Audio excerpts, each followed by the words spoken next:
What's up everyone, Shirley here, and today we're going to take a look at the Remnant of Ner'zhul on Mythic difficulty. This is one of our re-clears, and yes, I am a dragon in this one. I grabbed the appearance off of it.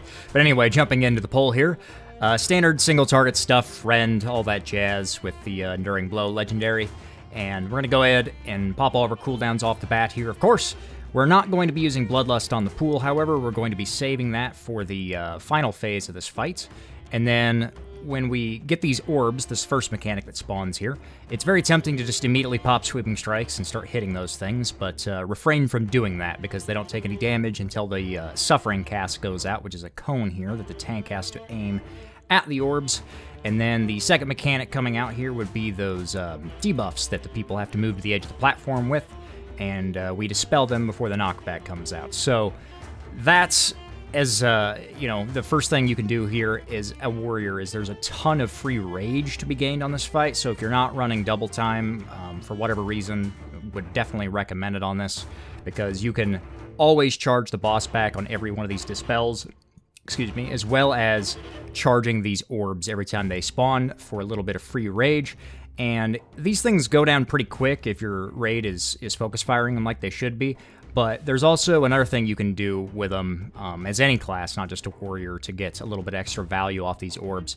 Even if you're not concerned about, like, you know, pumping a bunch of damage into them or whatever, but you see one that's about to die on the other side of the room from your range hitting it, for example, you can charge it or heroic throw it to proc one of the Shards of Domination, which will give you like 2%, 2.5% increased damage every time you hit a new target for 20 seconds afterwards.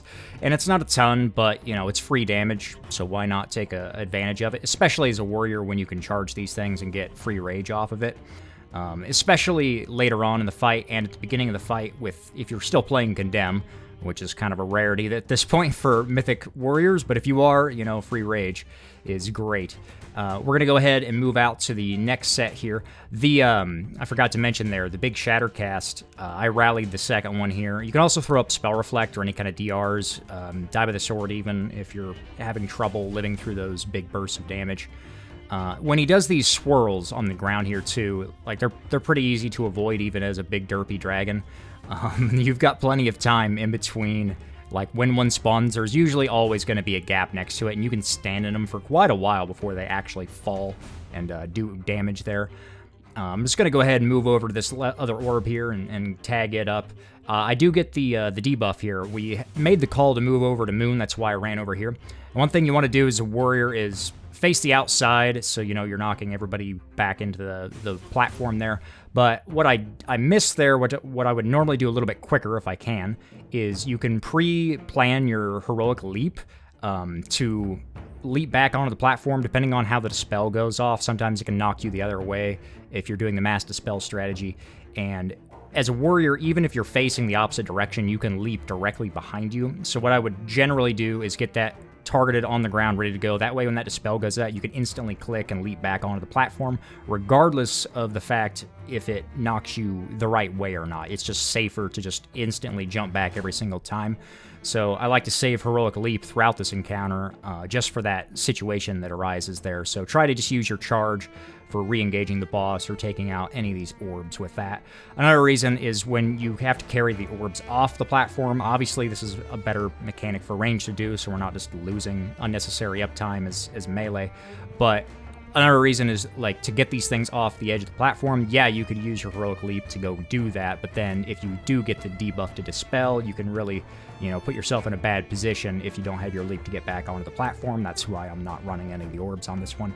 And, you know, because big DPS. But as we get down to the end of the fight here, we hit the final phase. It's just kind of rinse repeat throughout this, as you've been seeing, as we are going to Bloodlust to this final phase here. And that's because we want to get out of this phase as fast as possible because of this big chess piece on the edge of the platform over here. These will also do the knockback, and we are just sliding up to this one right after we do that Dispel. We really want to do that first Dispel as quickly as possible, because if we wait too long, then we'll get knocked back from the Dispel, and then the chess piece will also knock you back. It's a really bad position to be in. So don't do that. Obviously, don't get hit by these cones here like I did a little bit earlier there. It won't outright kill you, believe it or not, on Mythic. So as a warrior, if you're feeling spicy, you could use it to actually charge and get even more rage if you're actually rage starved, but I really wouldn't recommend doing that, especially not at the end of the fight. Maybe halfway through would be okay. But as we get down to the wire here, we're just going to ignore these last set of orbs and decide to burn the boss. However, you know, as a warrior and with that shard, you might as well tag these things to get that shard proc. But we do get a suffering cast on them, so why not leave them a little bit for the end of the fight here. And down goes the Remnant of Ner'zhul. Sorry this video is a little bit late. We got this one down a couple of weeks ago, actually, but hopefully we'll have some Painsmith stuff for you soon. If you have any questions, feel free to leave them down below. Thanks for watching, and I will see you next time. Peace.